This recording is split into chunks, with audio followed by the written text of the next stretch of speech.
हम स्टार्ट कर रहे हैं सोर्सेज ऑफ लॉ। सोर्सेज मतलब ऑप्शंस, और लॉ कहां से आया, क्या सोर्स है, कहां से आया, कहां से डिराइव किया लॉ ने। ठीक है, तो पहला चैप्टर हमारे, जैसे सब्जेक्ट का नाम है जूरिस प्रूडेंस। ठीक है, सब्जेक्ट का नाम है ना, जिगल का पहला वर्ड का नाम क्या है, जूरिस प्रूडेंस। जूरिस प्रूडेंस मतलब लॉ का नॉलेज, स्टडी ऑफ लॉ। ठीक है, जूरिस मतलब जो लोग स्टडी करते हैं, प्रूडेंस मतलब नॉलेज। ठीक है, अब हम यही चीज देखेंगे कि आखिर हमारा लॉ कहां से आया। आपको क्या लगता है कहां से लॉ आया है? कोई बोलेगा पार्लियामेंट से। ठीक है, और अब्रॉड इंटरनेशनल है। ठीक है, और वही इंटरनेशनल हो गया ना, इंग्लिश लॉ मतलब वहीं से आया। और कहां से आया है लॉ? क्या हम कुछ गलत काम करते हैं तो भी लॉ बन जाता है? कोई चीज हम नहीं फॉलो करते हैं तो भी उसको लॉ बना दिया जाता है, ताकि आप फॉलो करो, उसमें पेनाल्टीज डाल देते ताकि आप डरो और उसको फॉलो करो। तो यहां से भी डिराइव होता है। अब हिंदू लॉ, शादी करना है जैसे 7 फेरे, इट इज अ लॉ, तो वो कहां से आया? हिंदू मैरिज एक्ट कहां से आया? हाँ, इट इज हिंदू में मैरिज लीगली कैसे होगी, व्हेन यू टेक 7 फेरास। ठीक है, हिंदू मैरिज एक्ट में पहली लाइन ही यही लिखी है, 7 फेरा होंगे तो लीगल मैरिज होगी। ये आता है कस्टम से। कहां से आता है? कस्टम से। इन्हीं इन्हीं जगहों से हमारा लॉ फॉर्म होता है। पहला देखो, सोर्सेज ऑफ लॉ। एक होता है प्राइमरी, ट्रेडिशनल बोलते हैं जिसको, एक होता है सेकेंडरी, जिसको हम क्या कहते हैं, मॉडर्न। मतलब इसको लिखने की किसी को कोई जरूरत नहीं है, मैं सबको फोटो खींचने का भी टाइम दूंगी, फिर आप खींच लेना। ठीक है, पहला क्या हो गया बच्चे, एक प्राइमरी और ट्रेडिशनल लॉ होता है, दूसरा क्या होता है, सेकेंडरी और मॉडर्न लॉ। पहला क्या हो गया, ट्रेडिशनल मतलब जो हमारी ट्रेडिशन से, पूर्वजों से चला आ रहा है। मॉडर्न मतलब जो हम आते आते आते आते फॉलो करते जा रहे हैं। तो प्राइमरी में वही, पहला क्या हो गया, कस्टम्स। पहला क्या हो गया, कस्टम्स, मतलब कि हमारे ट्रेडिशन में जो चीजें चल रही थी उसको हमने क्या बना दिया, लॉ बना दिया। ऐसी बहुत सारी चीजें जो आज भी सिर्फ क्या है, कस्टम्स हैं। जैसे नवरात्रों में फास्ट रखना, it's a custom, it's a religion part. क्या ये लॉ है, हम सबको रखना पड़ता है? नहीं। लेकिन कुछ कस्टम्स हैं जो मैंडेटरी बन गए हैं, वो लॉ बन गए। मतलब अगर दो लोग साथ रह रहे हैं और कह रहे हैं कि हम मैरिड हैं, तो क्या वो मैरिड कहलाएंगे? नहीं। कस्टम में लिखा है कि जब आपकी शादी हो जाएगी तब आप मैरिड कहलाओगे। तो शादी करना वॉज अ कस्टम, उसको हमने क्या बना दिया, लॉ बना दिया। उसके बाद आपकी मैरिज हम लीगली एक्सेप्ट करेंगे। ठीक है, नेक्स्ट क्या है, जुडिशियल प्रेसिडेंस। जुडिशियल प्रेसिडेंस मतलब जज ने जो पहले बताया हुआ था वो भी क्या बन गया है, लॉ। मतलब पार्लियामेंट में बनाई हुई चीजें या जज की कही हुई चीजें भी हमारे लिए क्या है, लॉ है। नेक्स्ट क्या गया, स्टैट्यूट और लेजिस्लेचर, मतलब कोई भी एक्ट। ठीक है, ये ट्रेडिशनल है, कब से चले आ रहा है, पर 1980 इंडियन कॉन्ट्रैक्ट ने पुराने पुराने एक्ट्स अभी तक पढ़ रहे हैं। फिर क्या हो गया, पर्सनल लॉ, जैसे हिंदू लॉ हो गए, मर्केंटाइल लॉ हो गए, सेल ऑफ, ये सब क्या है, पर्सनल है, स्पेसिफिक चीजों से रिलेटेड है, ये सब क्या हो गए, personal law. Sources of law में दो चीजें देख रहे हैं हम, पहला क्या है बच्चे, ट्रेडिशनल लॉ, दूसरा क्या है, मॉडर्न लॉ। ट्रेडिशनल में कहां कहां से लॉ आ रहा है, कस्टम से आ रहा है, जुडिशियल प्रेसिडेंट से आ रहा है यानी जज के डिसीजन से, फिर कहां से आ रहा है, स्टैट्यूट लेजिस्लेचर से, और फिर पर्सनल लॉ। मॉडर्न में बच्चे अब ये हो गया है, मॉडर्न में आया है natural justice, equity and good sense. मतलब कि अगर लॉ में कोई ऐसी चीज लिखी है कि इस बात की पनिशमेंट आपको 10 साल की जेल होती है, लेकिन इतना बड़ा उसने कांड नहीं किया है, एक्चुअल में इतना हार्म नहीं हुआ है कि उसको हम 10 साल के लिए जेल भेजें, तो हम वहां पे क्या अप्लाई करते हैं, नेचुरल जस्टिस। नेचुरल जस्टिस में शायद कवर हो जाए कि 2 साल की भी पनिशमेंट चलेगी। तो ये मॉडर्न लॉ है जहां जज को लगता है कि पनिशमेंट में एक्सटेंड टू 10 years, मतलब below it is also acceptable. तो हमने ये चेंजेस लेके आए with consideration to natural justice, equity यानी इक्वालिटी, और गुड कंसाइंस, के हमने इसलिए अपना लॉ वैसा फ्रेम किया है। अब रेप की पहले जो डेफिनेशन थी, अब वो डेफिनेशन नहीं है, अब हमने उसको और एनहांस कर दिया, और चीजें उसमें इंक्लूड कर दी। तो ये हमने क्यों की, नेचुरल जस्टिस के लिए। ठीक है, तो ये हमारा क्या हो गया, मॉडर्न लॉ हो गया। नेक्स्ट क्या है, कॉमन लॉ, जैसे कॉन्ट्रैक्ट एक्ट, सेल ऑफ, ये क्या है, कॉमन लॉ है। ये हमने बाहर से उठा के अपने यहाँ पे कॉपी किए हुए हैं थोड़े बहुत चेंजेस के साथ। मर्केंटाइल लॉ यानी ट्रेडिंग के लॉ, जितने भी ट्रेड रिलेटेड लॉ होते हैं वो क्या होते हैं, मर्केंटाइल लॉ। और प्रिंसिपल ऑफ इक्विटी यानी इक्वालिटी का प्रिंसिपल हमने मॉडर्न लॉ में अप्लाई किया। दो टाइप के लॉ बच्चे, कौन कौन से, ट्रेडिशनल और मॉडर्न। ट्रेडिशनल में क्या क्या देखा हमने, कस्टम्स, जुडिशियल प्रेसिडेंस, स्टैट्यूट और लेजिस्लेचर और पर्सनल लॉ। मॉडर्न में क्या क्या देखा? Common law, mercantile law, principle. आपको मॉडर्न में अभी सिर्फ दो भी याद करोगे तो चलेगा, natural justice, equity, good conscience और प्रिंसिपल ऑफ इक्विटी। बाकी सब क्या है? कस्टम, जज के डिसीजन, स्टैट्यूट, लेजिस्लेचर और लास्ट क्या था? Personal law. ठीक है, अब कस्टम में क्या क्या आता है? कस्टम में वर्ड याद रखो, एंटीक होते हैं, ये सालों से चले आ रहे हैं, तभी जाके अब वो लॉ बनते हैं। फिर सर्टेन एंड डेफिनाइट होते हैं, क्लियर होते हैं और रीजनेबल भी होते हैं। ठीक है, हर कस्टम फॉलो करना जरूरी नहीं है, लेकिन पहले हम समझ रहे हैं कस्टम क्या होता है। बहुत पुराने होते हैं, क्लियर और डेफिनाइट होते हैं और रीजनेबल होते हैं। ठीक है, कंपल्सरी फॉलोड होते हैं कुछ कस्टम्स, कंसिस्टेंस इन यूज, क्योंकि हम बार बार उस चीज को करते हैं इसलिए उसको क्या बना देते हैं हम? कस्टम। और कस्टम से फिर क्या बन जाता है? लॉ बन जाता है। और फिर peacefully enjoyed by all, Sati system. ठीक है, सती सिस्टम क्या था बच्चे?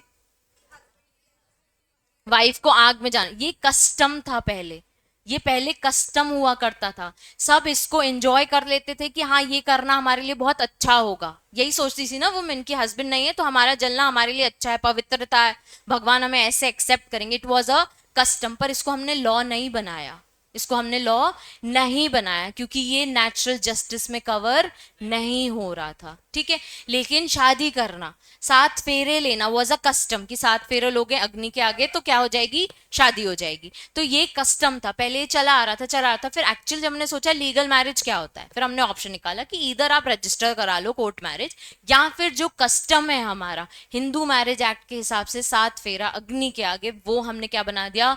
लॉ बना दिया। तो इधर चीज क्या, अगर हमने 7 फेरा ले लिया और कोर्ट में जाके कोर्ट मैरिज नहीं की तो क्या लीगली मैरिज नहीं होती? क्या होती है। उसके बाद आप जाके सिर्फ सर्टिफिकेट ले लेते हो, उसको कहते हैं मैरिज सर्टिफिकेट। मैरिज सर्टिफिकेट में आप अपने फोटोज देते हो शादी के और बोलते हो कि अब हमें मैरिज सर्टिफिकेट दे दो। तो ये क्या चल रहा था? कस्टम था, सब इंजॉय करते थे, कंसिस्टेंटली यूज हुआ, रीजनेबल भी था और सर्टेन और डेफिनाइट भी था, एंटिक्विट था, मतलब बहुत टाइम से चला रहा था। तो इसको हमने क्या बना दिया? लॉ बना दिया। सबको समझ आया? कस्टम के साथ आगे क्या वर्ड्स याद किए हमने? क्या क्या? Antiquity, certain and definite, reasonable, compulsory followed, consistent in use, मतलब बार बार यूज हो रहा था, और एंजॉय पीसफुली बाय ऑल। ठीक है, this was custom. 2 types of law we read, जो सोर्सेज हैं प्राइमरी और ट्रेडिशनल और मॉडर्न। जब हम प्राइमरी देख रहे हैं तो क्या थे बच्चे? Custom, judicial precedence, statutory, legislature और पर्सनल लॉ। जब हम मॉडर्न पढ़ रहे हैं तो 2 याद करने को मैंने आपको बोले, क्या क्या? नेचुरल जस्टिस, गुड कंसाइंस और इक्विटी, और प्रिंसिपल ऑफ इक्विटी। फिर हमने पढ़ा कस्टम। कस्टम एक तो होता है विदाउट सैंक्शन, मतलब फॉलो नहीं किया तो पनिशमेंट नहीं लगेगी, और एक होता है विद सैंक्शन, फॉलो नहीं किया तो पनिशमेंट लगेगी। नवरात्रों में व्रत रखना इज अ कस्टम, हिंदू इसको फॉलो करते हैं, नहीं रखा तो क्या पेनाल्टी लगेगी? पनिशमेंट लगेगी क्या? नहीं, it's a custom without sanction. ठीक है, विद सैंक्शन में अगर फॉलो नहीं किया तो क्या लगती है? पनिशमेंट होती है। मतलब क्यों? क्योंकि वो लॉ बन चुका है। ठीक है, उसके बाद आ जाता है जब जब हम देख रहे हैं विद सैंक्शन, तो वो एनफोर्समेंट ऑफ स्टैट्यूट्स। क्यों? क्योंकि वो लॉ बन गया है। तो अगर वो लॉ फॉलो नहीं किया तो आपको क्या लगती है? पनिशमेंट। उसमें 2 टाइप्स हैं, एक लीगल कस्टम होता है और एक कन्वेंशनल। क्या होता है? एक लीगल कस्टम और एक कन्वेंशनल। लीगल कस्टम, जो कस्टम जो लॉ बन जाए, that is a legal custom, जैसे मैंने आपको मैरिज का एग्जांपल दिया। Conventional custom related to trade and usage agreement between parties, मतलब कि एक ऐसा कस्टम जिसका आपने और मैंने क्या कर लिया है? अग्रीमेंट कर लिया, मतलब तो भी आपको फॉलो करना पड़ेगा ना, क्योंकि आपने अपना पार्ट परफॉर्म करने के लिए एक अग्रीमेंट में लिखवाया है। तो एक 2 टाइप के कस्टम, एक लीगल और एक कन्वेंशनल। कन्वेंशनल मतलब अपनी मन मर्जी से हमने एक अग्रीमेंट किया कि ये बिजनेस इस तरीके से होगा, इस चीज का हमने आपस में प्रॉमिस खेल लिया। और एक लीगल कस्टम जो एक्चुअल में लॉ बन गया है, सबको वो फॉलो करना है। ठीक है, अब इसका एग्जाम्पल समझो। शादी करना इज अ लीगल कस्टम। व्रत रखने का अगर हमने अग्रीमेंट कर लिया, पेरेंट्स के साथ होता है, ठीक है। या फिर कुछ ऐसे कस्टम्स हैं जो हम अपने अपने कास्ट में फॉलो करते ही करते हैं हमेशा, हमारे यहाँ तो ऐसा होता ही है, हमारे यहाँ तो ये करना ही पड़े, और नहीं करो तो बड़े डांटने लगते हैं कि ऐसा कैसे नहीं हुआ, ये तो इस तरीके से ही होना था। तो इट इज अ कन्वेंशनल, कि आपस में फैमिली का एक अग्रीमेंट हो गया है ट्रेड और यूसेज को, कि इस तरीके को इस तरीके से करना है, ठीक है। अब अगर इसको हम लीगल फॉर्म में कॉन्ट्रैक्ट कर ले तो पनिशमेंट होगी, होगी ना, मतलब कुछ ना कुछ कॉम्पनसेशन डैमेजेस तो आएंगे ही आएंगे ना, अगर लीगल फॉर्म में कर लिया तो ये बन जाएगा हमारा क्या, कन्वेंशनल कस्टम। लीगल कस्टम के अंदर दो चीजें आते हैं, एक होता है लोकल कस्टमर जो किसी ना किसी पर्टिकुलर एरिया में होता है, स्टेट मैटर, और एक होता है जनरल यानी एप्लीकेबल एवरीवेयर। अब महाराष्ट्र में गणपति सबसे अच्छे से मनाते हैं, तो वो सिर्फ और सिर्फ महाराष्ट्र में ही मनाते हैं ना, हमारे यहाँ उतने लेवल का गणपति सेलिब्रेशन नहीं होता जितना वहां पे ऑफ होता है, वहां पे लास्ट के 4 डेज गणपति का ऑफ भी मिलता है, ठीक है। क्या हमारे स्टेट में ऑफ होता है क्या, नहीं होता है, तो वो उनके लिए क्या है, लोकल कस्टम, और हमारे लिए जनरल वाला तब आ जाएगा जो सबको ही फॉलो करता है, ठीक है। टैक्स लेना, tax is an act now, पहले it was a custom, tax भी हमारे कस्टम से आया है, ठीक है। पहले कस्टम होता था कि आपने अगर कुछ कुछ चीज ली है, सर्विस टैक्स ही, कोई चीज ली है तो उसका क्या करना है, टैक्स पे करना है। तो अब ये क्या बन गया है, जनरल कस्टम, जो सबको फॉलो करना पड़ेगा, ठीक है। अब कस्टम के साथ क्या क्या पॉइंट्स याद कराए थे मैंने आपको, एंटिक्विटी, फिर सर्टेन एंड डिफिनाइट, फिर रीजनेबल, उसके बाद completely followed, consistent in use और peacefully enjoyed by all. Custom दो टाइप के होते हैं, एक विदाउट सैंक्शन और एक विद सैंक्शन। विदाउट सैंक्शन क्या होता है, जिसमें नो पनिशमेंट, विद सैंक्शन मतलब पनिशमेंट, क्यों, क्योंकि वो एनफोर्स बाय स्टेट्स हो गया, वो क्या बन गया है, लॉ बन गया है। जो विद सैंक्शन वाला कस्टम होता है वो दो टाइप का होता है, कौन कौन सा, लीगल कस्टम और कन्वेंशनल। लीगल कस्टम मतलब जो लॉ बन गया है, और कन्वेंशनल मतलब जो ट्रेड और यूसेज के हिसाब से अग्रीमेंट बना है। जब हम लीगल कस्टम देख रहे हैं वो भी दो टाइप के हैं, कौन कौन से, लोकल और जनरल। लोकल मतलब पर्टिकुलर एरिया के लिए, जनरल मतलब सब जगह फॉलो। ये आपकी अंडरस्टैंडिंग के लिए, अब आंसर फ्रेम करने में आपको इजी हो, क्योंकि आपको समझ आ गया सोर्स ऑफ लॉ कहां से आया है, प्राइमरी और ट्रेडिशनल और मॉडर्न। उसके बाद हमने क्या पढ़ा, कस्टम्स, ठीक है। थर्ड आता है हमको जुडिशियल प्रेसिडेंट, ठीक है। हम जो प्राइमरी है वो देख रहे हैं, थर्ड क्या है, जुडिशियल प्रेसिडेंट। जुडिशियल प्रेसिडेंट में मैंने आपको क्या बताया था, डिसीजंस, जज के डिसीजंस भी लॉ बन जाते हैं, ठीक है। कई बार हम ये पढ़ते हैं ना, leading case law, leading case law supreme court, जहां हमें इंटरप्रिटेशन इशू होता है तो हम वहां क्या रेफर करते हैं, लीडिंग केस लॉ, कि जज ने इसका इंटरप्रिटेशन क्या किया था, जज ने इस लॉ को क्या समझा था और किस तरीके से अप्लाई किया था। तो वो कई बार लॉ भी बन जाता है, कि अगर जज ने ये चीज बोल दी, से रेप की डेफिनेशन पार्लियामेंट में एक्सटेंड नहीं हुई थी, कोर्ट में एक्सटेंड हुई थी, सुप्रीम कोर्ट के जज ने बोला था अब रेप की डेफिनेशन में ये सारी चीजें आएंगी, तो वो क्या बन गया, लॉ बन गया। पार्लियामेंट में बैठ के एक्सटेंड नहीं किया था, वो ज्योति का जो केस था उसमें बैठ, पार्लियामेंट में अगर आपको कोई लॉ बनाना है तो साल लग जाते हैं, और हमको वो तुरंत इनिशिएट लेना था, तो तुरंत इनिशिएट लेने के लिए सुप्रीम कोर्ट का जजमेंट ही था जो लॉ बना, ठीक है। जुडिशियल प्रेसिडेंट यानी जजमेंट बन गया, न्यू रूल और लॉ। टाइप्स देखो, पहला क्या है, ओरिजिनल प्रेसिडेंट, ओरिजिनल यानी ओरिजिनल डिसीजन, जो मेन डिसीजन था वो क्या बन गया, लॉ बन गया। दूसरा क्या है, डिक्लेरेटरी, मतलब दूसरे लोगों ने उसको फॉलो कर करके क्या बना दिया, लॉ बनाते हैं, डिक्लेयर कर दिया। सुप्रीम कोर्ट ने बोला था ना, अब इसी को कंटिन्यू करते, सुप्रीम कोर्ट ने बोला था ना, इसी को। कई बार सुप्रीम कोर्ट खुद कहता है कि अब ये लॉ है, मेरे जितने जूनियर है सबको फॉलो करना है, it is what, original president. Declaratory, जब सबने उसको फॉलो किया तो वो क्या बन गया, डेक्लेरेटरी। फिर आता है persuasive, same court decision, high court equal to high court, अपने ही हाई कोर्ट ने बोला कि मैं जो बोल रहा हूं ना वो मेरे लेवल के सारे हाई कोर्ट फॉलो करेंगे, ठीक है। तो दिस इज परसुएसिव प्रेसिडेंट, मतलब सुप्रीम कोर्ट को फॉलो नहीं करना है, लेकिन जितने स्टेट लेवल हाई कोर्ट्स हैं उनको ये चीज फॉलो करनी है। पहला क्या था, ओरिजिनल, दूसरा क्या था, डिक्लेरेटरी, तीसरा क्या था, तुम्हारी बुक में यही वर्ड्स हैं तो यही याद कर लो, एटलीस्ट समरी में एक चैप्टर कवर हो जाएगा आपका, ठीक है। जब हम पढ़ रहे हैं जुडिशियल प्रेसिडेंट, वो क्या है बच्चे, जजमेंट जो कि रूल और लॉ बन गया है। पहला क्या था? ओरिजिनल। ओरिजिनल में क्या हो रहा था? सुप्रीम कोर्ट का जजमेंट। डिक्लेरेटरी में क्या था? सबने फॉलो किया। उसके बाद परसुएसिव में क्या था? हाई कोर्ट से सारे हाई कोर्ट को फॉलो करना। एब्सोल्यूट अथॉरिटेटिव प्रीसिडेंट मतलब सुप्रीम कोर्ट सबका पापा है, सुप्रीम कोर्ट ने डिक्लेयर कर दिया सबको ये फॉलो करना है, तो फिर सारे हाई कोर्ट्स को वो चीज फॉलो करनी पड़ेगी। ठीक है, ये अभी अपने कोर्ट्स को कह रहा है कि इस तरीके से प्रोसीडिंग आपको फॉलो करनी है। नेक्स्ट क्या है? Conditional authoritative president. पापा अपने डिसीजंस चेंज कर सकते हैं, कि जब उसने चेंज कर दिया तो वो क्या बन गया? Conditional president. जब उसने बोला एब्सोल्यूट है मतलब मैं चेंज नहीं करूंगा, सबको ये फॉलो करना है। कंडीशनल मतलब टाइम टू टाइम मुझे लगा तो मैं इस लॉ को चेंज कर दूंगा। जुडिशियल प्रेसिडेंट के अंदर 5 चीजें। पहली क्या थी? ओरिजिनल। दूसरी डिक्लेरेटरी। तीसरी परसुएसिव। चौथी एब्सोल्यूट। Last conditional. एब्सोल्यूट के आगे क्या लिखा है? Authoritative president. और दूसरा कंडीशनल। एब्सोल्यूट में क्या होता है बच्चे? सुप्रीम कोर्ट ने जो बोल दिया वो एब्सोल्यूट चीज है। कंडीशनल में सुप्रीम कोर्ट कैन चेंज, उसके पास ये अथॉरिटी है। अब ये वर्ड आ रहा है प्रेसिडेंट। प्रेसिडेंट किसी ने पूछा नहीं, किसी को पता है इसका मतलब? नहीं, प्रेसिडेंट मतलब जो पहले फॉलो करना है। मतलब अगर प्री प्री से समझो प्रेसिडेंट, पहले बोल दिया ना अब सबको फॉलो करना है। तो कंडीशनल प्रेसिडेंट यानी पहले ये चीजें होंगी फिर होंगी। मतलब सुप्रीम कोर्ट का जजमेंट पहले आएगा फिर वो लॉ बनेगा।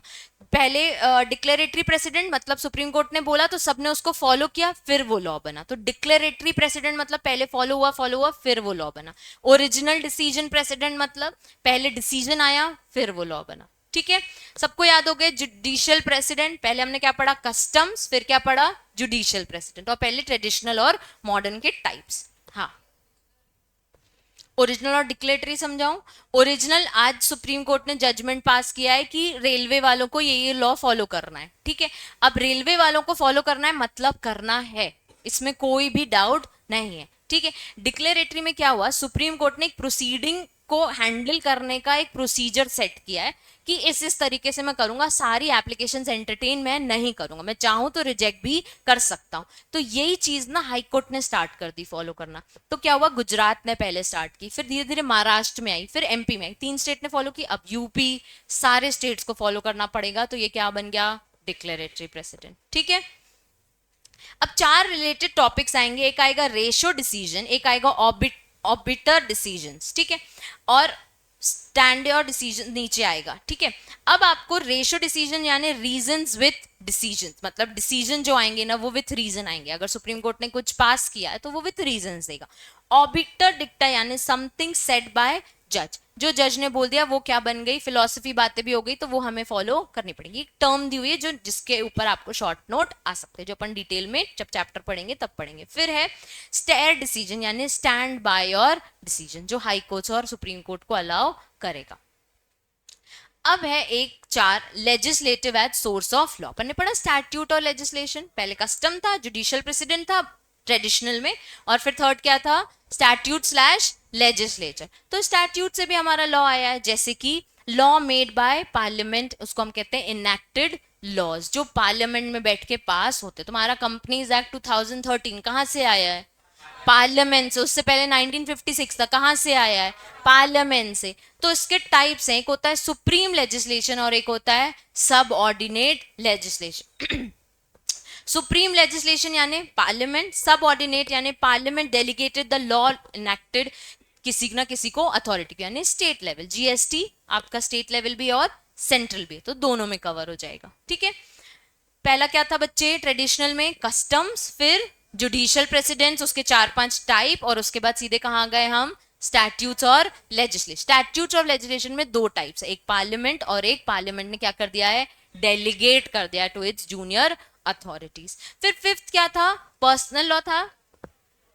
पर्सनल लॉ यानी हिंदू लॉ, मुस्लिम लॉ, पारसी लॉ, ये सब क्या है पर्सनल। क्या हमें मुस्लिम लॉ फॉलो करना है? नहीं, उसमें शादी होती है कबूल है कबूल है कबूल है, क्या हमारे यहाँ होती है ऐसी? नहीं होती। तो उनका लॉ वो करेंगे, हमारा लॉ हम करेंगे। पारसी में अलग तरीके से शादी होती है, तो उनको अपने लॉ वाली शादी करनी, वो लोग सात फेरा नहीं लेते। क्रिश्चियन लॉ अलग हो गया, ठीक है। Are applied where the parties cause of action is not covered by any statutory law, laws apply to certain section of society. तो ये क्या हो गए? Personal law. पहला क्या था? कस्टम्स। दूसरा जुडिशियल प्रेसिडेंस। तीसरा स्टैट्यूटरी लेजिस्लेशन। चौथा पर्सनल लॉ। पर्सनल लॉ में कौन कौन से आ गए? मुस्लिम लॉ टाइप है ये। फिर था मॉडर्न लॉ, जो हम बाजू में चले गए, ठीक है। हम टेबल थी ना, आप कहां चले गए? बाजू में। पहला क्या था? Natural justice, good conscience and equity. तो natural justice, good conscience, equity एक आता है, और एक अनकोडिफाइड लॉ आता है, मतलब जो बाहर का हम कॉपी पेस्ट यहाँ पे करते हैं, जैसे common law, mercantile law, principal of equity, ये सब सोर्सेज ऑफ इंग्लिश लॉ है, अब्रॉड का हम यहाँ पे फॉलो करते हैं, ठीक है। ये कहाँ से आ गया? Modern law. तुम फॉलो करते हो, हम भी करेंगे। कॉम्पिटिशन एक्ट अभी अभी थोड़े टाइम पहले ही आया था, कहाँ से आया है? मॉडर्न लॉ से। इसमें मैंने कुछ मॉडर्न लॉ लिखे हैं, जैसे partnership act, company law, TP act, ये सब बाहर से हमने उठाए हैं। ये कहाँ कवर हो गए? मॉडर्न। टीपी एक्ट यानी ट्रांसफर ऑफ प्रॉपर्टी एक्ट, ठीक है। और फिर आर्बिट्रेशन भी मॉडर्न लॉ, अपने यहाँ पे आर्बिट्रेशन नहीं होता था। इतना है सोर्सेज ऑफ लॉ। दो टाइप के, क्या क्या? ट्रेडिशनल और ट्रेडिशनल में क्या था बच्चे? Heads, customs, statute legislature, judicial president और पर्सनल लॉ। मॉडर्न लॉ में क्या क्या था? Natural justice, good conscience, equity और प्रिंसिपल ऑफ इक्विटी, ठीक है। जब हम कस्टम पढ़ रहे हैं, मैंने क्या क्या वर्ड्स याद कराए थे? Antiquity, certain and definite, reasonable, completely followed और कंसिस्टेंसी और पीसफुली एंजॉयड बाय ऑल। जब हम पढ़ रहे हैं कस्टम लॉ के दो टाइप्स होते हैं, एक विदाउट सैंक्शन और एक विद सैंक्शन। विदाउट सैंक्शन यानी नो पनिशमेंट, हमको फॉलो करने की जरूरत नहीं है, मैंडेटरी। विद सैंक्शन यानी मैंडेटरी फॉलो करने के। उसके भी दो टाइप्स, कौन कौन से? लीगल कस्टम और कन्वेंशन। लीगल यानी जो लॉ बन गया, कन्वेंशन यानी अग्रीमेंट बेस्ड, ठीक है। अब लीगल कस्टम के दो पॉइंट्स थे, जनरल और लोकल। लोकल यानी पर्टिकुलर एरिया, जनरल यानी एवरीवेयर। फिर जुडिशियल प्रेसिडेंट के पांच टाइप्स थे, कौन कौन से? Original president, declaratory president, persuasive, absolute और चेंजेस। ओरिजिनल यानी ओरिजिनल डिसीजन जो लॉ बन गया। दूसरा डिक्लेरेटरी, जो सबने फॉलो किया। परसुएसिव यानी high court to high court follow होगा। एब्सोल्यूट यानी सुप्रीम कोर्ट का डिसीजन। चेंज यानी supreme court only change the decision. फिर चार टॉपिक्स है, वो जब चार टॉपिक्स आएंगे तब हम डिस्कस करेंगे। फिर लेजिस्लेटिव ऑफ लॉ, जो पार्लियामेंट में इनैक्ट हुआ, एक पार्लियामेंट इनैक्ट करता है और एक वो डेलीगेट कर देता है, ठीक है। फिर पर्सनल लॉ में कौन कौन से लॉ आ गए? ऐसे याद करो, पर्सनल लॉ को किसी एक पर्टिकुलर सेक्शन ऑफ सोसाइटी को फॉलो करना है। कैसे याद करना है? पर्टिकुलर सेक्शन ऑफ सोसाइटी को, जिसके एग्जाम्पल्स हैं हिंदू लॉ, मुस्लिम लॉ और फिर मॉडर्न लॉ में आ गया rule of natural justice, equity and good conscience, जिसमें अनकोडिफाइड लॉ जो बाहर का मॉडर्न लॉ का हम फॉलो करते हैं, जिसके एग्जाम्पल कौन से हैं? Partnership, company law, transfer of property और आर्बिट्रेशन। अब बच्चे पांच थ्योरी पढ़नी है हमको, इसमें क्या पढ़नी है? पांच थ्योरी। पहली थ्योरी क्या नाम लिखा है? ऑस्टिन। दूसरा बेंथम, तीसरा सैलमन, फिर रॉस्को पाउंड और हेंस केल्सन। पहले हम ये नाम याद करेंगे। पहला क्या हो गया? जर्मनी, इधर से याद कर लो। पहला क्या हो गया? Jeremy Bentham. पहला क्या हो गया? Jeremy Bentham. दूसरा क्या हो गया? John Austin. तीसरा जॉन विलियम सेल, मतलब दो जॉन हो गए, एक ऑस्टिन और एक सैलमन, विलियम सैलमन। फिर कौन हो गया?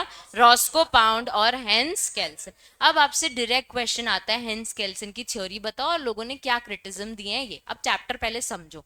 पांच लोग हैं जिन्होंने लॉ को बताया है, ठीक है। किसी ने बोला लॉ क्या है? हैप्पीनेस है, मतलब जहां पे मैक्सिमम पेन और प्लेजर है वो क्या है? लॉ है, जहां पेनाल्टी भी होती है और इंसान को खुशी भी होती है, ठीक है। किसी ने बोला लॉ क्या है? जस्टिस है। किसी ने क्या बोला? लॉ क्या है? जस्टिस है, बस सिर्फ जस्टिस ही जस्टिस लॉ है। किसी ने बोला लॉ क्या है? कस्टम है, जो ट्रेडिशनली आए। हर किसी बंदे ने अपने अपनी लॉ को डेफिनेशन दी हुई है।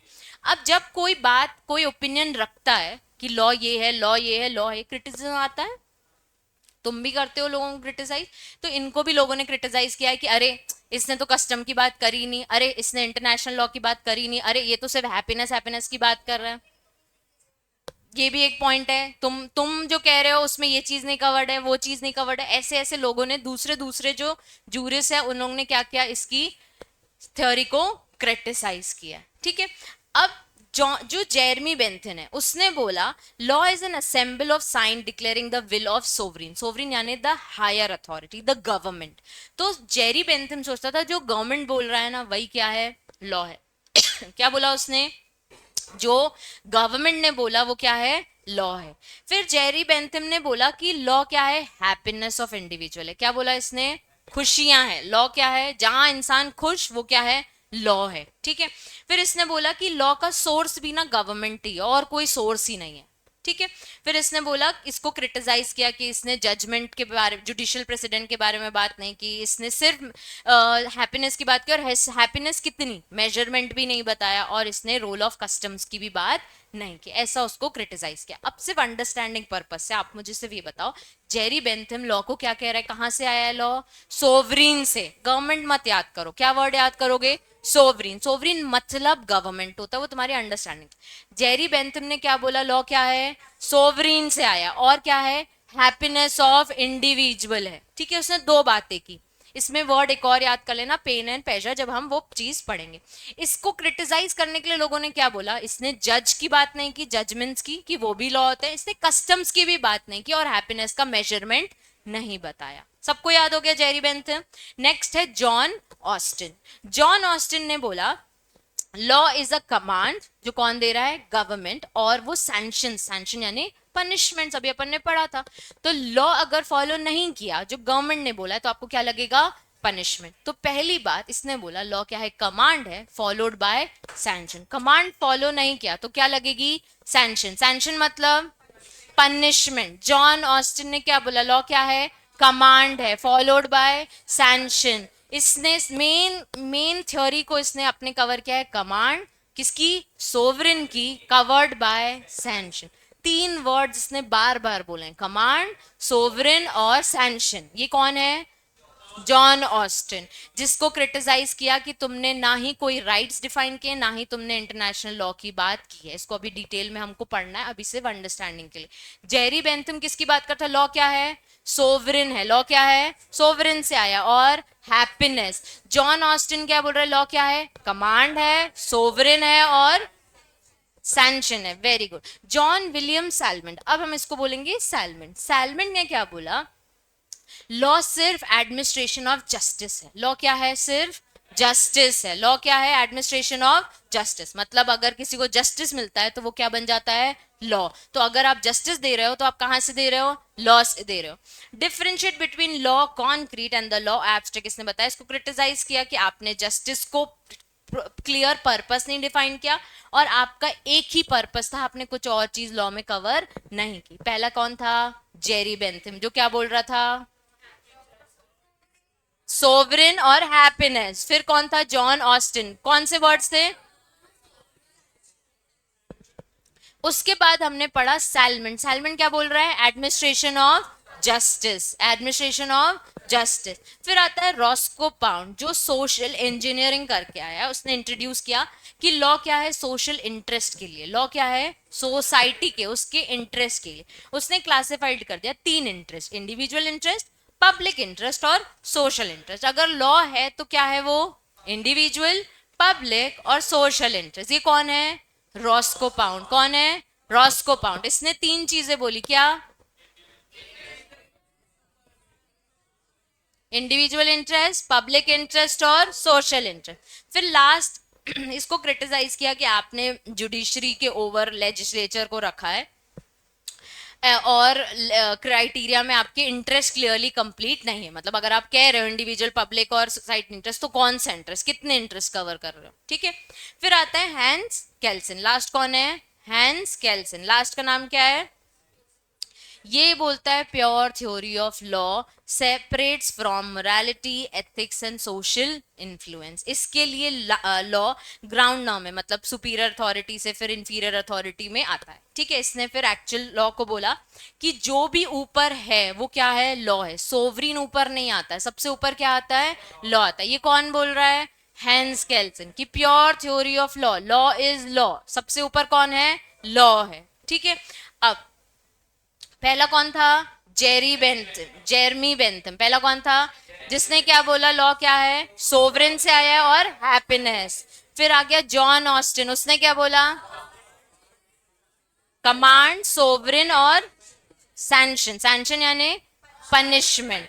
फिर आता है जॉन विलियम सैलमन, इसने क्या बोला? Administration of justice. फिर रॉस्को पाउंड, इसने तीन इंटरेस्ट की बात की, इंडिविजुअल, पब्लिक और सोसाइटी। फिर हैंस केल्सन, इसने क्या बोला? Pure theory of law. सबसे ऊपर क्या आता है? लॉ आता है। ठीक है, सबको समझ आ गए? पांच लोग। अब पांच लोगों के सिर्फ नाम बताओ, कौन कौन थे? John Austin, salmon, Roscoe pound और हेंस केल्सन। अभी क्या है ना, पांचों एक साथ समझे। अब बीच में एकदम से थोड़ी देर में पूछूंगी ना हेंस केल्सन, तो एकदम क्लिक नहीं होता है कि क्या था। तो अभी एक और बार पढ़ना पड़ेगा और घर जाके रीड करना पड़ेगा, तो ही सोर्सेज ऑफ लॉ समझ आएगा। ये बैठा है, ही हेट्स दिस चैप्टर, ठीक है, क्योंकि इसने तब घर जाके नहीं पढ़ा था, अभी भी वो दोबारा अटेम्प्ट दे रहा है। तो तुम लोग ये ध्यान रखो, he is an example for you. और अब वो पढ़ के पास हो जाएगा, इसका वो उसको भी पता है वो चीज। तो अभी ये सोर्सेज ऑफ लॉ ना बहुत थ्योरी थ्योरी थ्योरी थ्योरी, ये तो मैंने पॉइंट्स में कवर कर दिया है, आगे भी दे दूंगी पॉइंट्स, लेकिन एक बार घर जाके पढ़ना पड़ेगा। शुरू में जो पढ़ा ट्रेडिशनल ये वो, बाद में इसको रीड करने में दिक्कत जाएगी। अभी तो समझ आ गया, अभी ये सब याद भी करना है ना बच्चे, अभी तो सिर्फ पॉइंट्स टॉपिक्स ये समझा, तो अंडरस्टैंडिंग हो गई है। सोर्सेज ऑफ लॉ समझ आ गया, चैप्टर इतना ही है बस, जितना अभी तक समझा, दिस इज इट। बस वो चार टॉपिक जो ऑर्बिटर, डिक्टर, रेशो, उसको थोड़ा सा एनहांस करके पढ़ना है, बाकी सोर्सेज ऑफ लॉ इतना ही है। ट्रेडिशनल, मॉडर्न, ये थ्योरी वो थ्योरी, ये लॉ वो law, अब इसको बस डिटेल में हम पढ़ना चालू कर रहे हैं। सबको सोर्सेज ऑफ लॉ समझ आ गया ना? चलो, हाँ, ये अभी मैं तुमको सारे इसके पॉइंट्स भी देने वाली हूँ, इसकी फोटो खींचनी है तो खींच लो, दो पार्ट में। मैंने अपने से तो डिलीट कर दिए हैं, लैप आईपैड से, यहाँ से ही लेना पड़ेगा, क्योंकि एक मिनट इन लोग ने नहीं लिया है। चलो, वो ग्रुप में डाल रहा है, अपन ने खुद बनाए थे, याद है? अब तो यहाँ से पढ़ लेना भले। चलो, मार्क करो, कॉन्स्टिट्यूशन में लॉ क्या बोलता है? कॉन्स्टिट्यूशन में लॉ कवर करता है ऑर्डिनेंस यानी rules, order, by law, rule, regulation, notification, custom और यूसेज। मतलब हमारे इंडियन कॉन्स्टिट्यूशन ने भी लॉ को बहुत तरीके से डिफाइन किया। लॉ सिर्फ एक्ट में जो लिखा है वो नहीं, लॉ जो रूल्स आते हैं वो भी, लॉ जो सर्कुलर्स आते हैं वो भी, लॉ रेगुलेशन है वो भी, लॉ जो ऑर्डिनेंस आया है वो भी, जो ऑर्डर है वो भी, जो बायलॉज है मतलब एओए जो आपका आर्टिकल ऑफ एसोसिएशन है वो बायलॉज होते हैं वो भी, ये सब क्या है? लॉ है। मतलब इसको फॉलो नहीं किया तो क्या लगेगी? Punishment, sanction.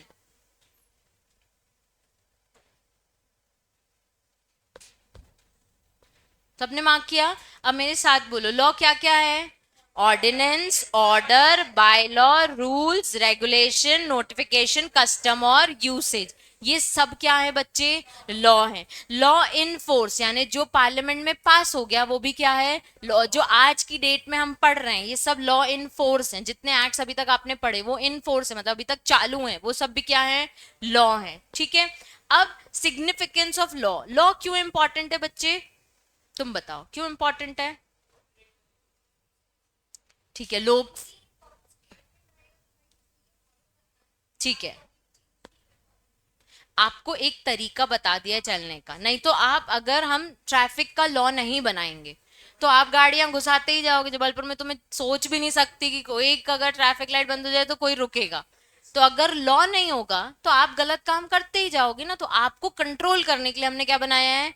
लॉ बनाया है। हम सबको कंट्रोल करने के लिए क्या बनाया है? लॉ। लॉ की इंपॉर्टेंस ये है कि कम से कम रूल होगा तो बेटर गवर्नेंस होगा, बेटर परफॉर्मेंस होगा, इकोनॉमी के लिए भी लॉ अच्छा है। टैक्स आएगा तो पैसे आएंगे, पैसे आएंगे तो कंट्री चलेगी, ये क्या है?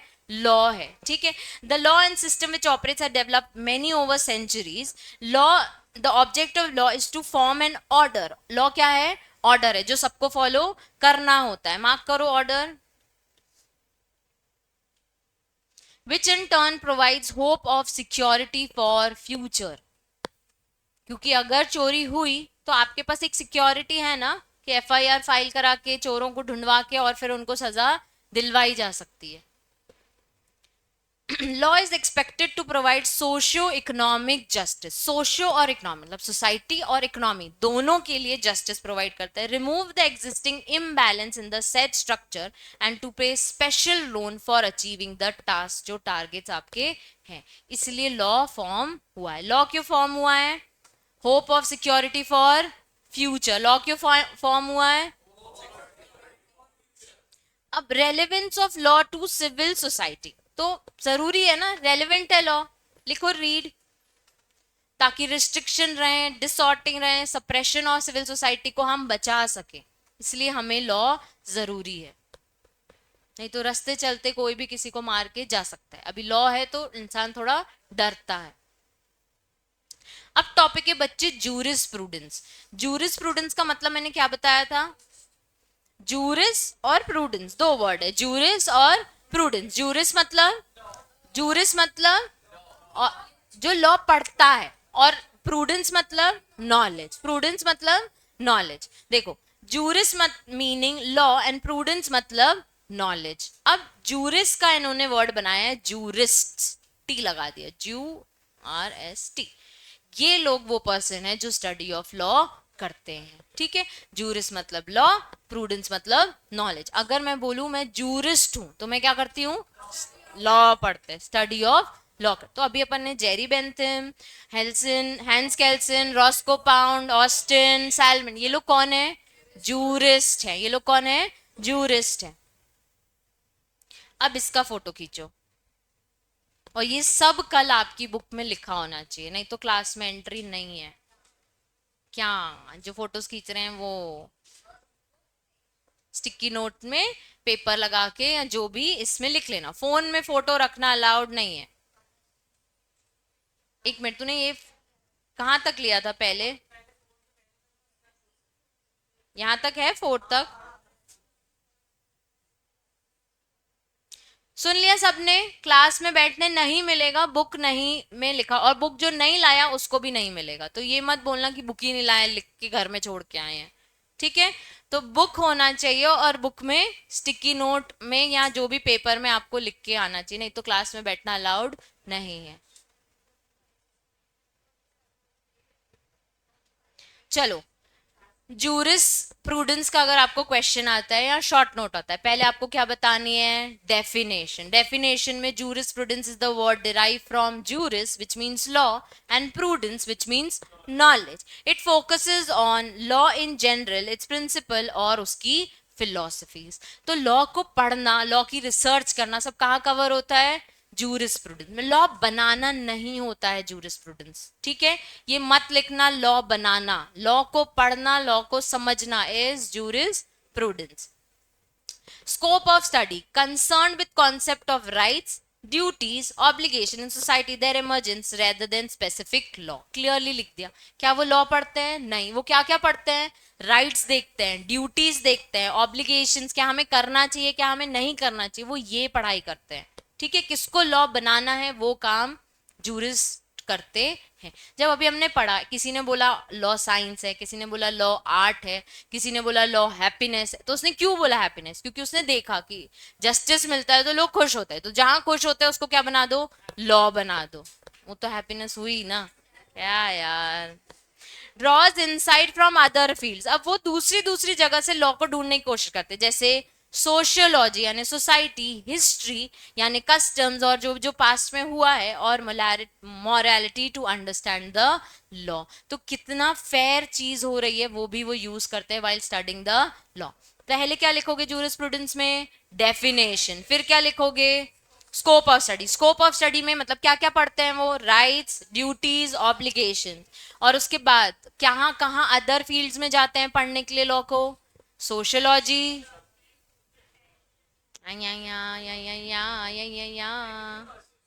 टेक्नोलॉजी तो मैंने बोला ही नहीं था। Sociology, history, morality to understand the law. फिर आता है स्कूल्स ऑफ जूरिस्प्रूडेंस, ठीक है। मतलब लॉ पढ़ने के भी क्या है? स्कूल्स बनाए हैं उन्होंने। पहला क्या बनाया है? एनालिटिकल, मतलब एनालाइज करना। फिर क्या बनाया है? सोशियोलॉजी, मतलब pure science focuses on law, role of involving social problems, ठीक है। और फिर टेलियोलॉजी, टेलियोलॉजी यानी purpose of law and guiding human reasons, तो लोगों की पढ़ाई करना इज जूरिस्प्रूडेंस। तीन स्कूल बताया उन्होंने, कौन कौन से? एनालिटिकल, सोशियोलॉजिकल और टेलिटिकल। अब मेरी बच्चे एक बात सुनो, जो आपने फोटो खींचा है, अगर आपसे जूरिस्प्रूडेंस का शॉर्ट नोट आता है तो पहले आपको डेफिनेशन बतानी है, फिर बताना है कि वो राइट्स एंड ड्यूटीज और इसकी पढ़ाई करता है और अदर फील्ड्स की पढ़ाई करता है। फिर आपको तीन स्कूल्स बताने हैं। फिर कौन से स्कूल बताने हैं? एनालिटिकल, तीन बोलती, कौन से स्कूल बताने हैं? तीन। कौन था ये? फिर एनालिटिकल, सोशियोलॉजिकल और थर्ड क्या है?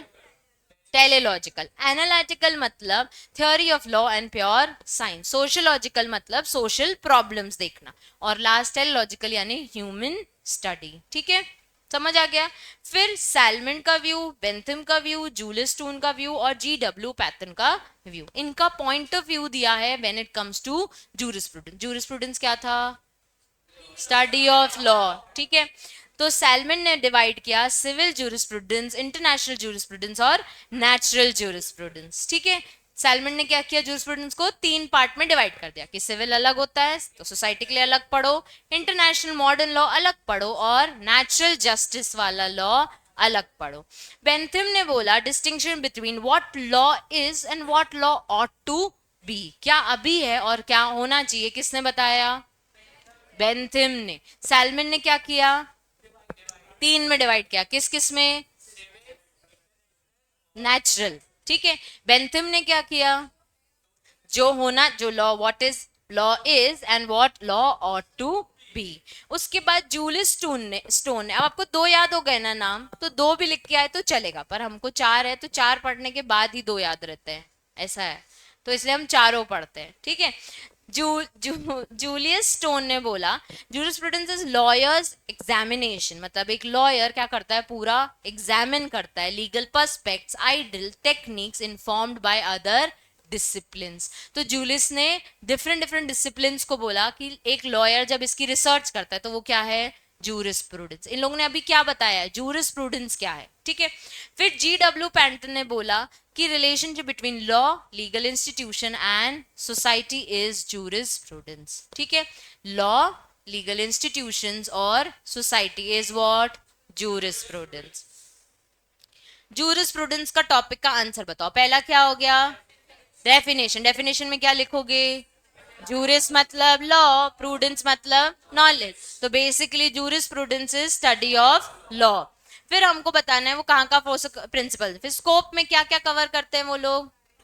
Rights, duties, obligations, their emergence और rather specific law. Other fields क्या हैं बच्चे? सोशियोलॉजिकल, हिस्ट्री और morality to understand the law. फिर स्कूल कौन कौन से बताया उन्होंने? टेलीलॉज, एनालिटिकल यानी लॉ एंड साइंस, एनालिटिकल यानी लॉ एंड साइंस, सोशियोलॉजिकल यानी सॉल्विंग सोशल प्रॉब्लम्स, ठीक है, और टेलीलॉजिकल यानी ह्यूमन रीजंस। उसके बाद सैलमन ने क्या बोला? डिवाइड कर दिया सिविल में, इंटरनेशनल और नेचुरल में। बेंथम ने क्या बोला? What law is and what law ought to be. उसके बाद जूलियस स्टोन ने क्या बोला? लॉयर एग्जामिन करते हैं लीगल कॉन्सेप्ट, लीगल इंस्टीट्यूशंस वगैरह वगैरह। और लास्ट वाला क्या है? जी.डब्ल्यू. पैंथन, जिसने लॉ, लीगल इंस्टीट्यूशन और सोसाइटी को डिफाइन। चार नाम पड़े जूरिस्प्रूडेंस में, सैलमन, बेंथम, जूलियस स्टोन और जी.डब्ल्यू. पैंथन, ठीक है। यस, अब आता है जेरमी बेंथम। जेरमी बेंथम क्या बोल रहा था बच्चे? लॉ क्या है? सोवरेन से आया है और हैप्पीनेस है। इसके साथ दो वर्ड और बात कराए थे, पेन और प्लेजर। देखो, जेरी बेंथम ने दो सोवरेन की बात की, एक पेन और pleasure. Pleasure theory is idea of interest in anything promoting pleasure, maximum happiness of an individual for happiness of each will result happiness to all। एक पर्सन की मैक्सिमम हैप्पीनेस क्या हो जाएगी? सबको हैप्पीनेस देगी, और वो क्या है उसके हिसाब से?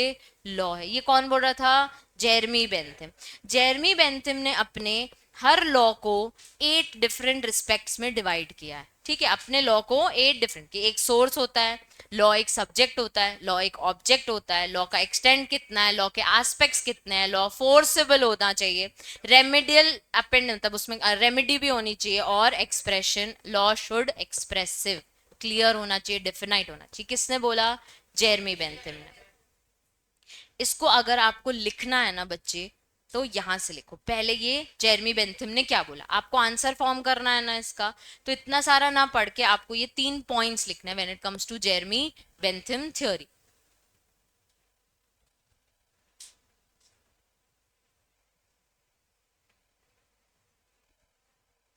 फोर्थ पॉइंट, और वो उसके 8 एस्पेक्ट्स यहां से मार्क करो, और उसका क्रिटिसिज्म यहां से, उसकी हेडिंग्स मिल गई हैं आपको। ये क्वेश्चन आता है जेरमी बेंथम। हाँ लिख लेना एक पेपर में फटाफट, फोटो में खींच के कहाँ तक रखेगा भाई, दिसंबर तो पास आ ही गया है, लिख ले, काम आएगा एग्जाम के एक दिन पहले।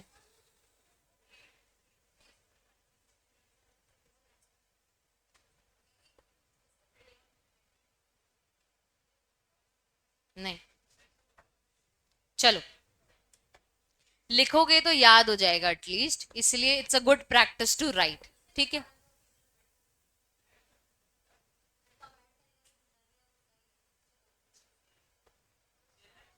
चलो, definition of Jeremy Bentham. Jeremy Bentham एक इंपेरेटिव कॉन्सेप्ट है जिसने बोल दिया law is an expression of sovereign's will. Sovereign यानी गवर्नमेंट, सोवरिन यानी government. Principle of equity utility यानी पेन और प्लेजर। इसने बोला लॉ क्या है? पेन और प्लेजर, मतलब लॉ किसी को खुश करता है और किसी को पनिश करता है, ठीक है। तो वो किसी को प्लेजर देता है, किसी को पेन देता है, तो मतलब पनिशमेंट से आपको पेन मिलेगा, और अगर आपको जस्टिस मिलता है तो आपको प्लेजर मिलता है।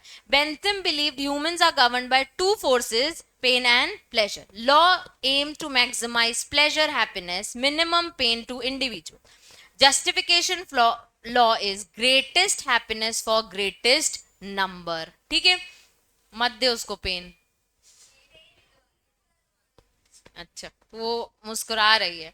चलो, अब इसमें उन्होंने क्या बोल दिया? Maximum happiness. क्या बोल दिया? Maximum happiness of all. पहले सोवरेन विल और फिर maximum function of law to promote happiness of the community rather than protecting individual selfish desire. सबकी खुशी हमको देखनी चाहिए, तभी वो क्या बनेगा? लॉ बनेगा। ऐसा किसने बोला? Jeremy Bentham. जेरमी बेंथम ने अपने 8 एस्पेक्ट सुनाए। सोर्स, इसके हिसाब से सोर्स क्या है? लॉ कहां से आता है? गवर्नमेंट से, तो मतलब सोवरिन। इसके हिसाब से सब्जेक्ट क्या है लॉ का? पर्सन्स और थिंग्स, मतलब उनकी खुशी, एक्टिवली या पैसिवली। सब्जेक्ट क्या है? एम और गोल ऑफ लॉ, ये उसका ऑब्जेक्ट। एक्सटेंड, सारे जोग्राफिकल सबको फॉलो करना है क्या? हैप्पीनेस। एस्पेक्ट क्या है? कमांड और पनिशमेंट। इसमें एस्पेक्ट्स मतलब क्या क्या कवर होगा इसके लॉ में? सोवरिन की कमांड और सोवरिन की पनिशमेंट्स। फोर्स क्या है? The power that compels people to follow the law, usually in form of sanctions. और रेमेडियल अपेंडेज यानी judicial procedures, curing and preventing wrong, मतलब सही का साथ देना और गलत को प्रिवेंट।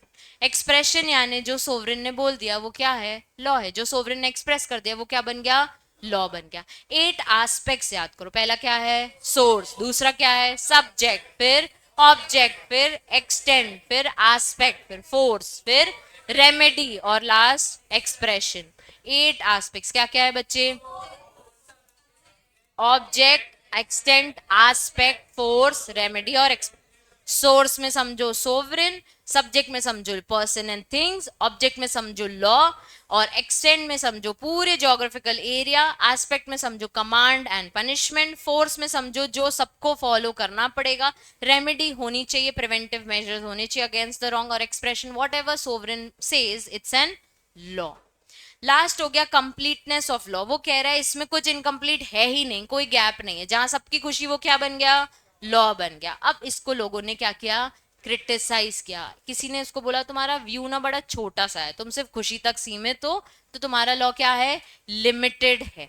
फिर इनएडिक्वेट consideration of custom, इनएडिक्वेट consideration of custom मतलब आपने कस्टम्स को तो इन्वॉल्व किया ही नहीं। फिर नेग्लेक्ट ऑफ जज मेड लॉ, आपने जुडिशियल प्रेसिडेंट्स को तो इन्वॉल्व किया ही नहीं। और फिर सब्जेक्ट मेजरमेंट ऑफ हैप्पीनेस आपने क्लियरली एक्सप्लेन नहीं किया है। हैप्पीनेस डिस्ट्रीब्यूट हो सकती है, ये इशू भी बनेगा, तो वो भी आपने क्लियरली डिस्क्राइब नहीं किया कि कितनी हैप्पीनेस कितना डिस्ट्रीब्यूट करना है, ये भी आपने इन्वॉल्व नहीं किया। क्रिटिसिज्म याद करो क्योंकि वो पूछेगा जेरी बेंथम की थ्योरी और उसका क्रिटिसिज्म बताओ। पहला पॉइंट क्या हो गया, लिमिटेड व्यू ऑन लॉ। दूसरा, इनएडिक्वेट कंसिडरेशन ऑन कस्टम, मतलब कस्टम इसने इन्वॉल्व नहीं किया। तीसरा, जज मेड लॉ भी इन्वॉल्व नहीं किया। फिर सब्जेक्ट मेजरमेंट ऑफ हैप्पीनेस और हैप्पीनेस डिस्ट्रीब्यूशन इशू भी है एक, हम कैसे डिस्ट्रीब्यूट करेंगे इसको, ठीक है। क्या क्या इन्वॉल्व नहीं किया जेरी बेंथम ने, कस्टम्स नहीं किया और जज मेड लॉ, जुडिशियल प्रेसिडेंट्स भी इसने इन्वॉल्व नहीं किए। मेजर क्या नहीं कर पाया ये, हैप्पीनेस, और इसका व्यू कैसा है, लिमिटेड है। नेक्स्ट है जॉन ऑस्टिन। जॉन ऑस्टिन क्या बोलता था बच्चे, लॉ इज अ कमांड और फॉलोड बाय सैंक्शन, तो उसने तीन बोले थे, कमांड, सोवरेन और सैंक्शन। ये देखो,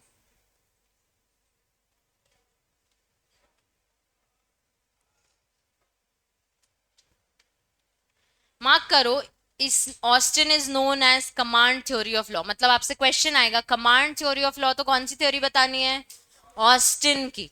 Austin is the positivist, meaning that he concerned himself instead of going into justness और फेयरनेस। ये जस्ट और फेयरनेस में नहीं जाता, किस में जाता है, कमांड में। खुशी खुशी, पॉजिटिविस्ट नाम वो उसको वो किया है, जूरिस्ट जैसे होते हैं ना वैसे पॉजिटिव, नहीं नहीं। उसके बाद उसने बोल दिया law is a command of sovereign that is backed by sanction. तो जब आपको जॉन ऑस्टिन की थ्योरी लिखनी है तो आपको क्या बताना है, it is also known as command theory of law. और क्या बताना है, ही वॉज अ पॉजिटिविस्ट, और वो जस्टिस और फेयरनेस में ध्यान नहीं दे रहा था। वो कहाँ ध्यान दे रहा था, कमांड में, सोवरेन में और सैंक्शन। उसकी लॉ के तीन मेन फीचर्स हैं। एक तो वो बोलता है ड्यूटी है, कमांड जो बोला वो क्या है, duty. Failure to follow duty is will lead to sanction, is met with sanction। तीन उसके फीचर्स है, it is a command, it is given by sovereign authority और it has sanction behind it. फिर तीनों को उन्होंने एक्सप्लेन किया, ठीक है। अभी रीड करो तीनों। कमांड यानी पॉलिटिकल सुपीरियर,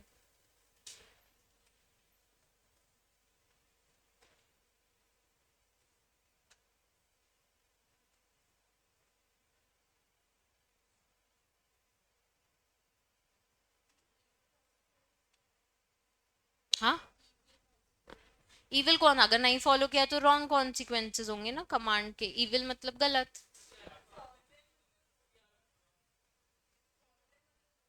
हाँ,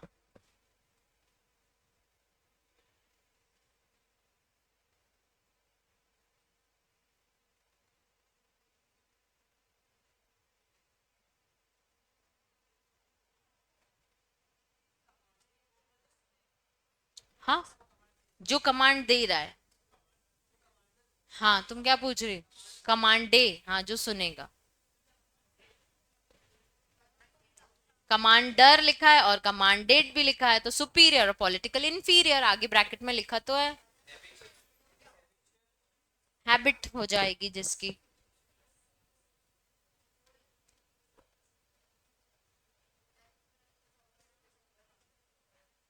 पढ़ लिया। क्रिटिसिज्म इतना ही बताया है इसने, कमांड, सोवरेन और सैंक्शन तीनों को डिस्क्राइब किया है। कमांड को वो क्या कह रहा है, ड्यूटी, ड्यूटी फॉलो नहीं की तो सैंक्शन। क्रिटिसिज्म का फोटो खींचो, ऑस्टिन का।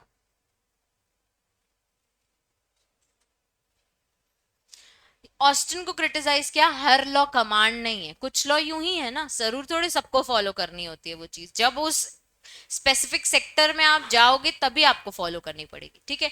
इसने बोल दिया हर लॉ क्या है, कमांड नहीं है। इसने बोला लॉ क्या है, कमांड है, तो हमने क्या बोला, हर लॉ कमांड नहीं है. Sovereign obedience. Austin said sovereign does not have to obey anyone. In modern states, government must follow national and international laws. इसने क्या बोला? Sovereign जो अच्छा क्या कर रहा है भाई, बाल बहुत सुंदर लग रहा है, खूबसूरत काला टीका लगा क्या, ब्यूटीफुल. वो देख रहा था, वो ऐसे कर रहा था, बढ़िया लग रहा है. तभी तो मैं कह रही हूँ कैमरा में ही शक्ल दिखेगा ना यार. फोन में मिरर क्या है, कैमरा, फ्रंट कैमरा. इसने क्या बोला, कमांड कहां से आएगी, सोवरेन से. और कहता है सोवरेन को फॉलो करने की जरूरत नहीं है, जो हमने बोला, जो सोवरेन ने हमें बोला वो हम फॉलो करेंगे, और सोवरेन को सेम चीज फॉलो करने की जरूरत. तो गवर्नमेंट पे भी तो लॉ एप्लीकेबल होता है ना, तो इसको वहां क्रिटिसाइज कर दिया. नेक्स्ट क्या है, जज मेड लॉज, इसने इंक्लूड नहीं किया, और इंटरनेशनल लॉ की भी कोई बात नहीं करी.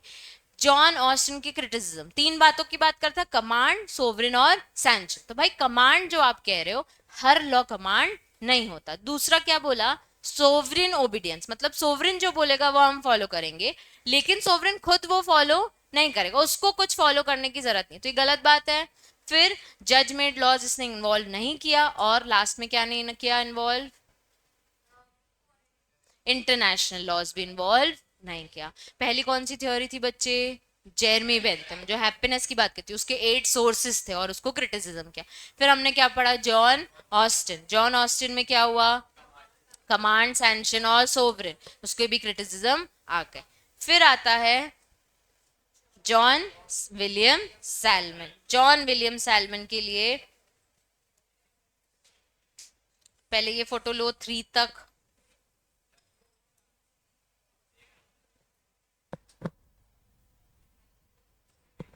3 तक लिया, फिर 4 5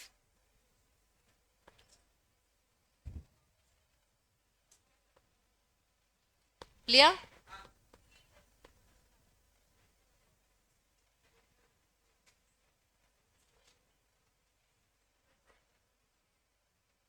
और इसके क्रिटिसिज्म, फिफ्थ और क्रिटिसिज्म, फिफ्थ तो आ गया है ना वैसे भी, हाँ क्रिटिसिज्म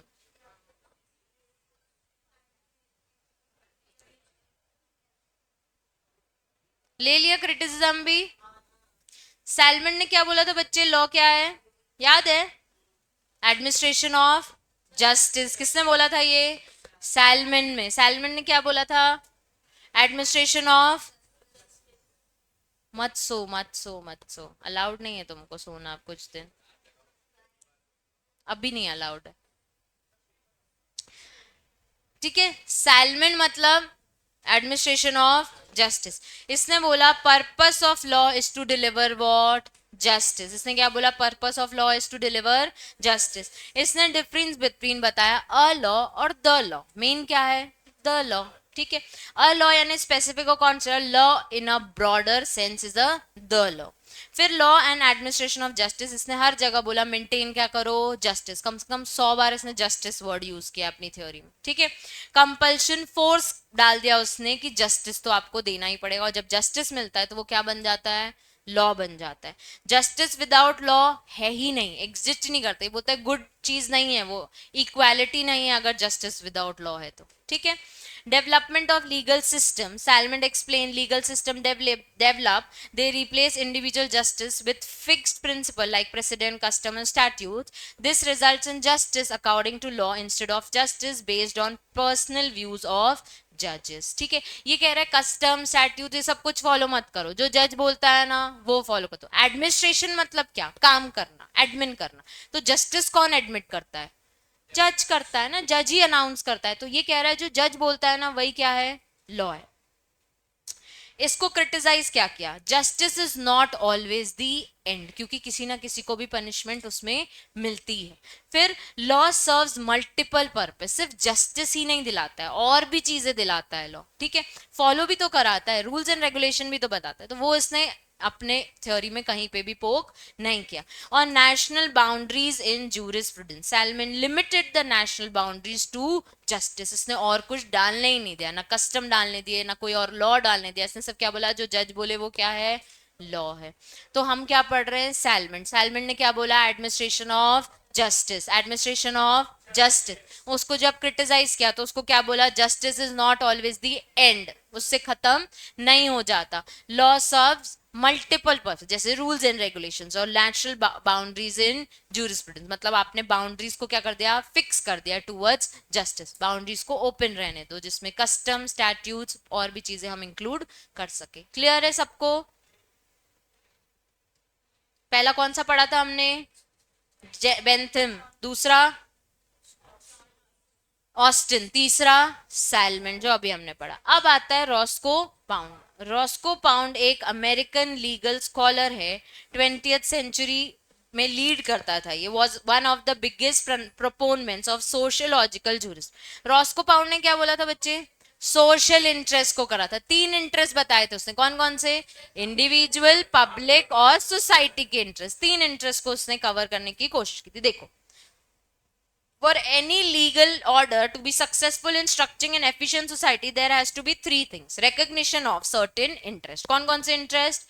Individual interest, public और social. A definition of limit within such interest will legally recognize and given effects to security of those interests with limited within the limits as defined. मतलब law क्या है? सिर्फ इनके interest के ही limitation में रहे, उसके ऊपर लॉ कुछ है ही नहीं। इंडिविजुअल इंटरेस्ट, सोसाइटी का इंटरेस्ट और पब्लिक इंटरेस्ट, मतलब कोई चीज पब्लिक के अगेंस्ट है तो उसको क्या कर दो, वो लॉ नहीं है। कोई चीज पब्लिक के फेवर में है, उसके इंटरेस्ट में, तो वो क्या बना दो, उसको लॉ बना दो। कोई इंडिविजुअल इंटरेस्ट में है, हाँ ठीक है। कोई सोसाइटी के इंटरेस्ट में है, हाँ ठीक है। तो ये कह रहा है कि इन 3 इंटरेस्ट को समझो और उसको क्या बना दो, लॉ बना दो। इसने बोला according to Ross, for determining the scope of the subject matter of the legal system following 5 things to be done. पहला क्या है? आशी रीड करना।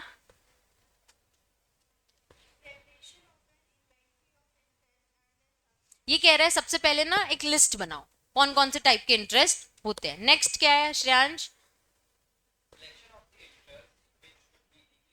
फिर उसमें से सिलेक्ट करो। अब किसी को मूवी जाने का इंटरेस्ट है, इसको हम लीगली रिकॉग्नाइज तो नहीं करेंगे, तो वो तो राइट्स में कवर हो ही रहा है ना। फिर हम सिलेक्ट करेंगे कि हाँ कौन से इंटरेस्ट है जिसको हमें लीगली रिकॉग्नाइज कराना है। थर्ड क्या है? अमृतांश। फोर्थ क्या है सौम्य?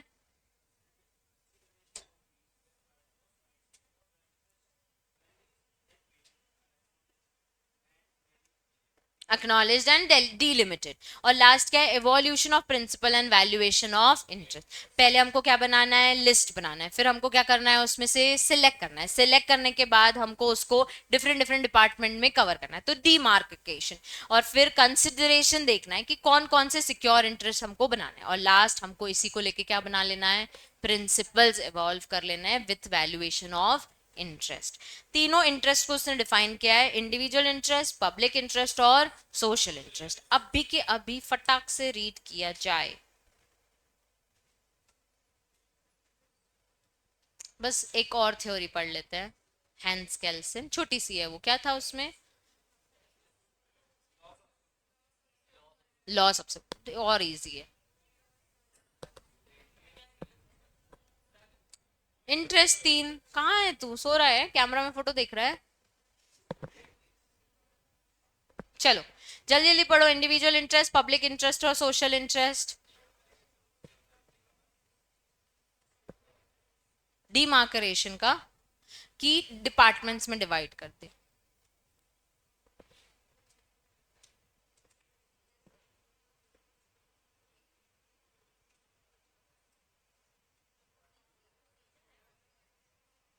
हम्म,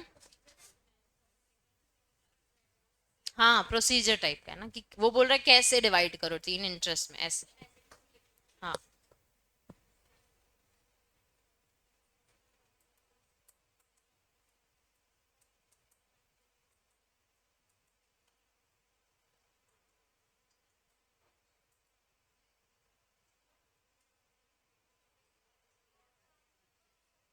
पढ़ने बोला है, जल्दी पढ़ो।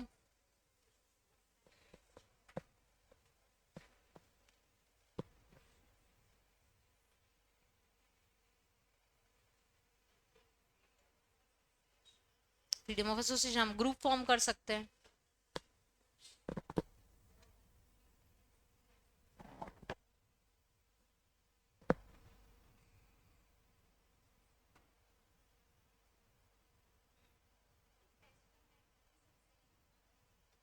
कहाँ लिखा है बेटे?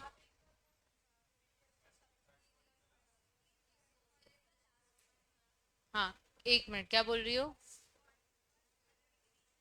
Interest of substance, this includes interest of property. Substance यानी सब्जेक्ट मैटर, प्रॉपर्टी का इंटरेस्ट, ग्रुप फॉर्म करने का फ्रीडम, इंडस्ट्री फैक्ट्री खोलने का, कॉन्ट्रैक्ट करने का, कंटिन्यूटी ऑफ इनहेरिटेंस, टेस्टिमेटरी सक्सेशन यानी पापा की प्रॉपर्टी मेरे तक आएगी, इस चीज का फ्रीडम, ये मेरा इंटरेस्ट है। और कौन सा? सोशल का fourth point, social interest is conservation of social resources. भैया नेचुरल रिसोर्सेज खत्म हो रही हैं, ओ भैया नेचुरल रिसोर्स खत्म हो रही है, वो बचनी चाहिए ना फ्यूचर जनरेशन के लिए। चिड़िया बना रहा था।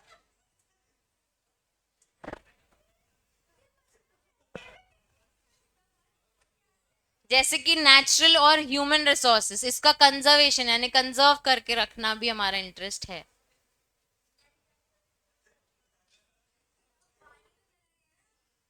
पानी वेस्ट ही किया ना। The social interest clashes to some extent with individual interest, क्योंकि नेचुरल रिसोर्सेज सेव करना सोसाइटी का इंटरेस्ट, ऐसे हम कह रहे हैं। कई बार वो इंडिविजुअल इंटरेस्ट, भाई हमारे यहाँ पानी नहीं आता, हमको ये रिसोर्सेज चाहिए, हमको फैक्ट्री चलाने के लिए हमको और रिसोर्सेज चाहिए, एक्स्ट्रा चाहिए, तो वो चीजों के लिए क्लैश करता है इंडिविजुअल और सोसाइटल सोशल इंटरेस्ट। हो गया सबका पढ़ के? क्रिटिसिज्म का फोटो लेना।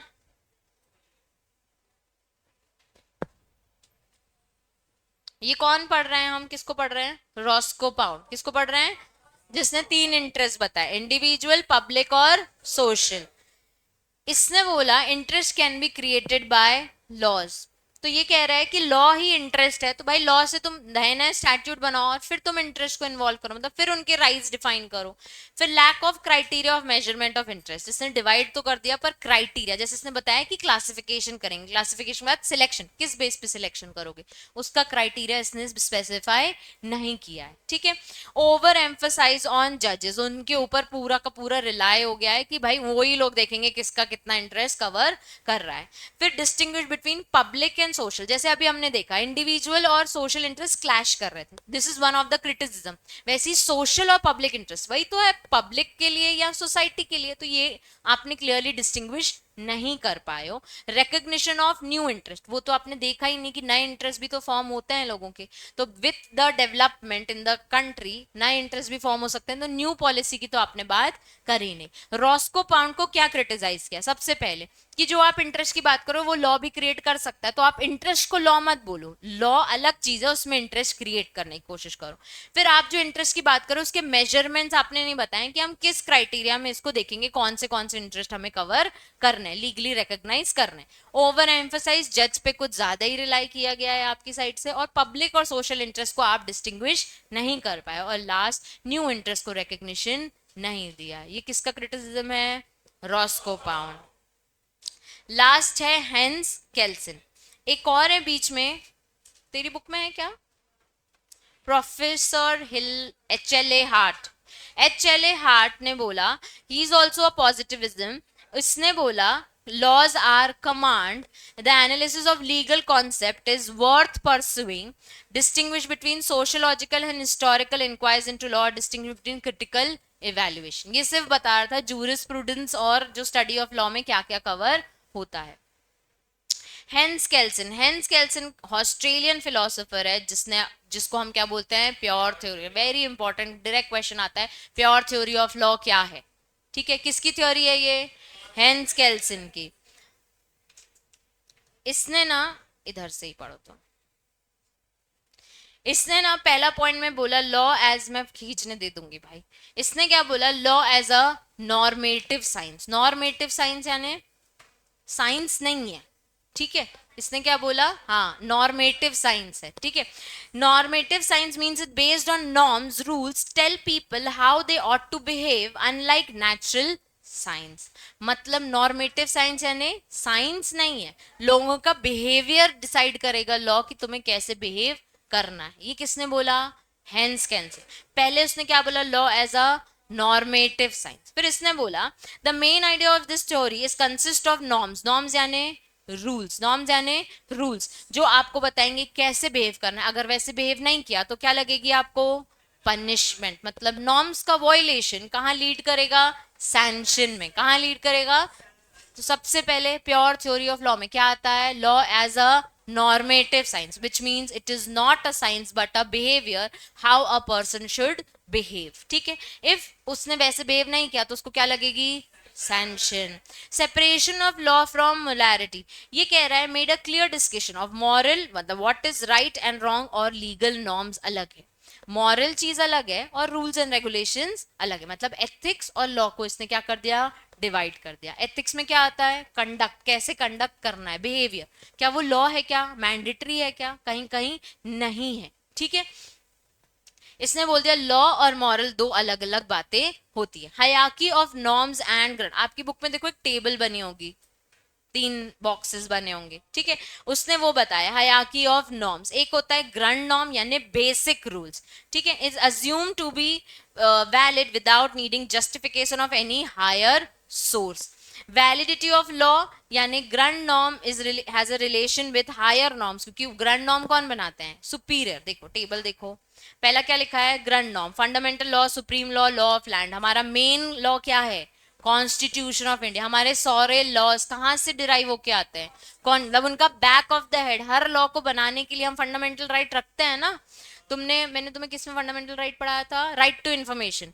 राइट टू इन्फॉर्मेशन में बैक क्या था, कॉन्स्टिट्यूशन, पहला टॉपिक ही था आर्टिकल 21, ठीक है।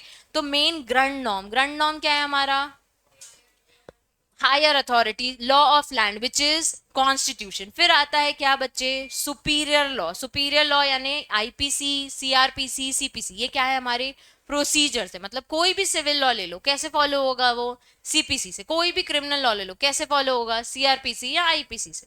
फिर आता है सब ऑर्डिनेट नॉर्म, जैसे कि SEBI act, companies act, competition act, ये सब छोटे छोटे लॉ है। इसने क्या किया है, प्योर थ्योरी ऑफ लॉ, इसने सबसे सुप्रीम किसको बोला, लॉ को बोला, ठीक है। और इसने क्या बोला, ये नॉर्मेटिव साइंस नहीं है, लोगों का बिहेवियर है कि किस तरीके से उनको बिहेव करना चाहिए। लॉ को इसने 3 उसमें डिवाइड कर दिया। मेन इसने क्या बोला, ग्रैंड नॉर्म, नॉर्म यानी रूल्स, ग्रैंड नॉर्म क्या होते हैं, कॉन्स्टिट्यूशन ऑफ इंडिया जो लॉ ऑफ लैंड है। फिर इसने क्या बोला, सुपीरियर लॉ, सुपीरियर लॉ यानी प्रोसीजर्स। और फिर क्या आ गया बच्चे, सब ऑर्डिनेट नॉर्म। फिर क्या आ गया, जिसमें अपने बाकी सारे एक्ट्स कवर हो सकते हैं। ये किसने बताया, हैंस केल्सन। किसने बताया, बस इतना ही बताया उसने, ठीक है। उसके बाद फिर उसका criticism difficult to identify the main law, ये बहुत डिफिकल्टी हुई हमको कि वो कितना इफेक्टिव है। फिर लैक ऑफ टाइम फ्रेम, हम नहीं आपके हिसाब से फ्रेम नहीं कर पा रहे हैं कि ग्रैंड नॉर्म है, फिर सुपीरियर लॉ है, फिर सबऑर्डिनेट, ये हम फ्रेम नहीं कर पाए। Impurity when analysing the grand norm, क्या कॉन्स्टिट्यूशन में सब कुछ लिखा है, क्या ग्रंथ है वो हमारे लिए, पर सब कुछ नहीं है। कई बार ऐसा होता है कि कॉन्स्टिट्यूशन फॉलो करें कि नॉर्मल, हाँ तब लीड हमें कॉन्स्टिट्यूशन ही करता है, पर उसमें अभी भी कंफ्यूजन हो जाता है। और लास्ट इंटरनेशनल लॉ की तो इसने बात करी ही नहीं है। हेंस केल्सिन क्या बोला इसको, प्योर थ्योरी ऑफ लॉ। कहाँ का फिलोसोफर है, ऑस्ट्रेलिया का। कहाँ का है, ऑस्ट्रेलिया। इसने मेन चीज क्या बोली, ग्रैंड नॉर्म, यानी लॉ सबसे ऊपर आता है। ग्रैंड नॉर्म में क्या आता है, लॉ ऑफ लैंड जो क्या है, कॉन्स्टिट्यूशन ऑफ इंडिया। उसके नीचे क्या आता है, सुपीरियर लॉ। सुपीरियर के नीचे क्या आता है, सबऑर्डिनेट। इसका क्रिटिसिज्म में क्या बोला इसको कि हम आइडेंटिफाई नहीं कर पा रहे हमारा मेन लॉ क्या है। फिर टाइम फ्रेम, हम नहीं फ्रेम कर पा रहे हैं, जैसे आपने 3 लेवल में फ्रेम करने को बोला है। लास्ट इम्प्योरिटी इन एनालाइजिंग, और लास्ट इंटरनेशनल लॉ को इसने इन्वॉल्व नहीं किया, ठीक है। सारी थ्योरीज आपकी बुक में लिखी होनी चाहिए कल, अभी बैठ के लिखो। हाँ, इसकी फोटो लेनी है, क्रिटिसिज्म की।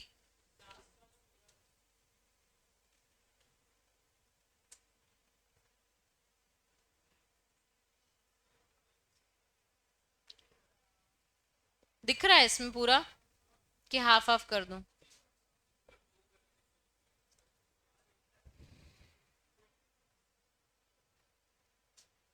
दे लो, हाफ हाफ करके लेनी है तो क्या सोच रहे हो।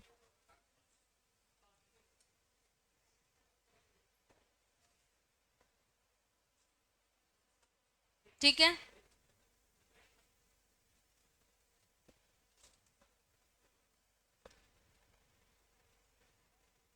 चलो स्कूल से हम कल पढ़ेंगे।